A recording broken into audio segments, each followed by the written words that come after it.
perguruan tinggi dapat dilakukan melalui dua cara. Yang pertama, pengembangan program dan pendekatan pendidikan luar dewasa.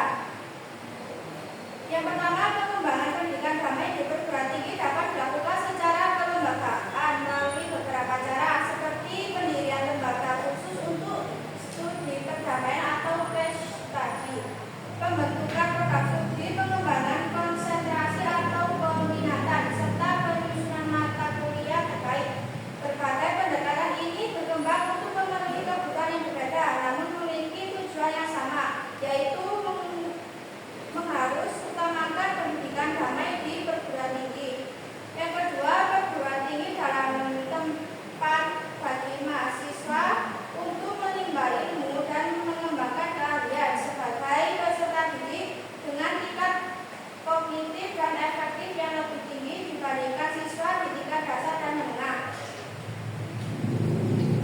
Pendidikan damai di perguruan tinggi memerlukan pendekatan yang sesuai ukuran dewasa, yaitu andragogi, berbeda dengan pedagogi yang fokus pada pendidikan anak-anak.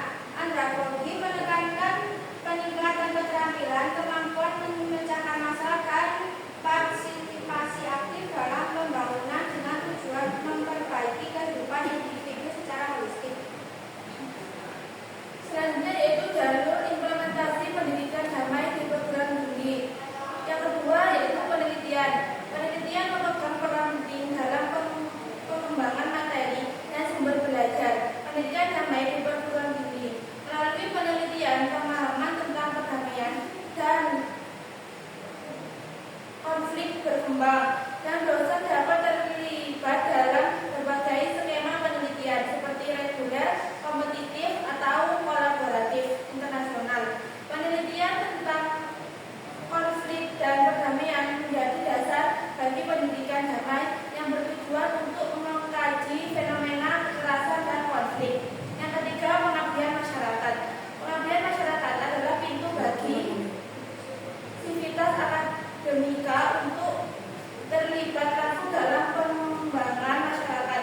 Keterlibatan sivitas akademika perguruan tinggi dalam pengembangan masyarakat masuk sebagai salah satu tridharma perguruan tinggi, yaitu pendidikan, penelitian, dan pengabdian masyarakat.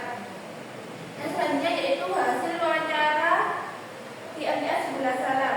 Yang pertama membahas tentang perencanaan pembelajaran IPS berbasis Peace Education di MTS 11 Salam. Berdasarkan hasil wawancara yang dilakukan bersama Ibu Nur sebagai guru IPS